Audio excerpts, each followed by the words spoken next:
Hi viewers, welcome back to Car Darwin. So നമ്മുടെ കാവാസാക്കിയുടെ eliminator 400 ഇന്ത്യയിലേക്ക് വന്നേക്കുകയാണ്. ഈ വണ്ടിനെക്കുറിച്ച് പറയുകയാണെങ്കിൽ ഇത് പ്രോപ്പറായിട്ടുള്ളൊരു ക്രൂസർ ബൈക്കാണ്. പ്രോപ്പറായിട്ടെന്ന് പറയുമ്പോൾ നമ്മുടെ ആ ഒരു ഹാർലിയുടെ അല്ലെങ്കിൽ ആ ഒരു മീറ്റിയോ 650 അതേപോലത്തെ ആ ഒരു പക്കാ ക്ലാസി ആയിട്ടുള്ളൊരു ക്രൂസർ ബൈക്കല്ല. ഇത് അത്യാവശ്യം നിയോ റിട്രോ ലുക്കൊക്കെ ഉള്ള ഒരു ക്രൂസർ ബൈക്കാന്ന് പറയാൻ പറ്റും. വണ്ടി ഒരു പ്രോപ്പറായിട്ടുള്ള ക്രൂസറാണ്. കാരണം സീറ്റും പൊസിഷനൊക്കെ നോക്കിയാണെങ്കിൽ അങ്ങനെയാണ് നമ്മൾ പക്കാ റിലാക്സ്ഡായിട്ട് വണ്ടി ഇരിക്കുന്നത്. നല്ലപോലെ തന്നെ നീട്ടമുള്ള നല്ലപോലെ താന്ന സീറ്റും പൊസിഷനൊക്കെ ഉള്ളൊരു വണ്ടിയാണ്. സീറ്റ് ആയിട്ട് നോക്കുകയാണെങ്കിൽ വെറും 735 mm മാത്രമേ ഉള്ളൂ. അതുകൊണ്ട് തന്നെ പൊക്കം കുറഞ്ഞവർക്കും നല്ലപോലെ തന്നെ ഒരു കുഴപ്പമില്ലാണ്ട് വണ്ടി യൂസ് ചെയ്യാൻ പറ്റും.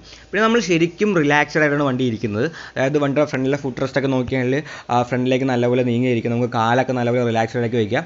ഇനി ഹാൻഡിൽ ബാർ നോക്കിയാലും അത്യാവശ്യം വൈഡായ ഹാൻഡിൽ ബാറാണ്. അതുകൊണ്ട് കയ്യും കാലൊക്കെ നല്ല റിലാക്സ്ഡ് ആയിട്ടാണ് നമ്മൾ വണ്ടിയിൽ ഇരിക്കുന്നത്.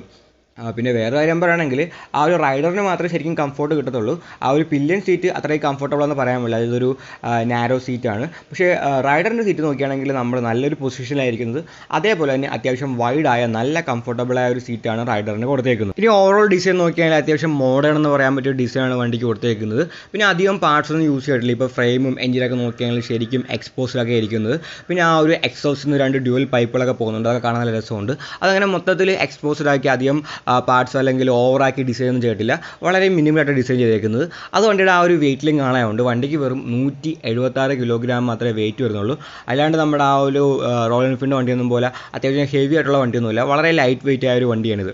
പിന്നെ വേറൊരു നെഗറ്റീവ് പറയുകയാണെങ്കിൽ ആ ഒരു ലോങ് ആയിട്ടുള്ളൊരു ടാങ്ക് ഒക്കെ ഉണ്ടെങ്കിലും അതിൻ്റെ കപ്പാസിറ്റി വളരെ കുറവാണ്. 12 ലിറ്റർ മാത്രമേ ഫ്യൂൽ ടാങ്ക് കപ്പാസിറ്റി വരുന്നുള്ളൂ. പിന്നെ ഫുള്ള് LED ലൈറ്റുകളും കാര്യങ്ങളൊക്കെ കൊടുത്തേക്കുന്നത്. പിന്നെ ഒരു സിംഗിൾ പോർട്ട് ഡിജിറ്റൽ ഇൻസ്ട്രുമെൻറ്റ് കൺസോളാണ് വരുന്നത്. അത് നമുക്ക് വണ്ടിയുടെ ബേസിക്കായ കാര്യങ്ങൾ എല്ലാം തന്നെ അറിയാൻ കഴിയുന്നതാണ്. അതുകൂടാണ്ട് കണക്ടിവിറ്റി ഫീച്ചേഴ്സും ഉണ്ട്. ബ്ലൂടൂത്തും പിന്നെ ആപ്പ് വഴി കണക്ട് ചെയ്യാൻ പറ്റുന്നതും അങ്ങനെയുള്ള കണക്ടിവിറ്റി ഫീച്ചേഴ്സും അതിൽ കൊടുത്തിട്ടുണ്ട്. പിന്നെ ഇതൊരു 400cc ബൈക്കായിട്ട് നമ്മൾ എന്തിനാണ് ഇതിനെ ആ ഒരു മീറ്റിയോർ 650 ആയിട്ട് കമ്പയർ ചെയ്യാൻ നോക്കുകയാണെങ്കിൽ ഒന്നാമത്തെ കാര്യം ഇതിൻ്റെ വില തന്നെയാണ്. ഇതിന് 5.62 ലാക്കോളം എക്സ് ഷോറൂം പ്രൈസ് വരുന്നുണ്ട്. അത്യാവശ്യം നല്ല പോലെ തന്നെ എക്സ്പെൻസീവാണ് ഈ ഒരു വണ്ടി. പിന്നെ ഇതൊരു 400cc കാറ്റഗറിയിൽ വരുന്ന വണ്ടിയാണെങ്കിലും ഇതിൽ വച്ചേക്കുന്നത് നമ്മുടെ നിഞ്ച 400ൻ്റെ എഞ്ചിനാണ്.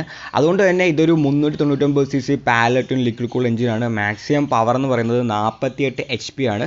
37 Nm ടോർക്കും ഇത് പ്രൊഡ്യൂസ് ചെയ്യുന്നുണ്ട്. പിന്നെ ഒരു കാര്യം നോക്കുകയാണെങ്കിൽ നിഞ്ച 400നെക്കാളും കുറച്ചുകൂടെ പവർ ഈ ഒരു വണ്ടിയിൽ ഈ എഞ്ചിൻ ഉണ്ടാക്കുന്നുണ്ട്.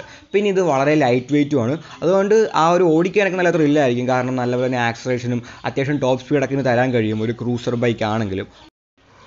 വീഡിയോ ഇഷ്ടപ്പെട്ടെങ്കിൽ ലൈക്ക് ചെയ്യുക. നിങ്ങളുടെ അഭിപ്രായങ്ങൾ കമൻറ്റുകൾ രേഖപ്പെടുത്തുക. ഇനി ഇതേപോലത്തെ വീഡിയോകൾ കാണാനായി ദയവായി ചാനൽ സബ്സ്ക്രൈബ് ചെയ്യുക. ആ ബെല്ലൈക്കൻ കൂടി എനേബിൾ ചെയ്യുക. പുതിയൊരു വീഡിയോയുമായി ഉടനെ കാണാം.